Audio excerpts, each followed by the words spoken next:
Hello guys, and welcome to the Best Online Tutorials channel. In this video I'm showing you how to quickly use CapCut voice changer for narrations. So if you're wanting to do something cool with a voice inside your video, maybe create something fun and share it with your friends, you can do this with only a few clicks. So as always guys, from the homepage, open up your video project. Then what we are looking to do, you of course need to firstly choose your video that has of course audio track in it. Then, as you can see, we have this panel right here on the right that allows us to edit our video, add effects, and of course work with audio. So instead of the video tab, switch to audio. Then you need to choose the voice changer on the right. And this is going to be your tab where you can do this.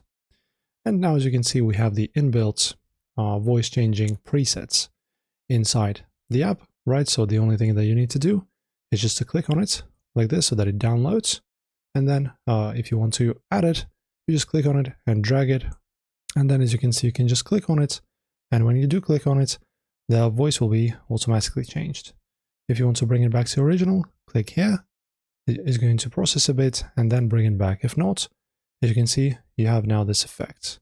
Also, don't forget, you can also adjust the pitch and timbre. I'm not really sure what that function is. So this is how it's done, guys. Very easily. Enjoy as always, and don't forget to subscribe.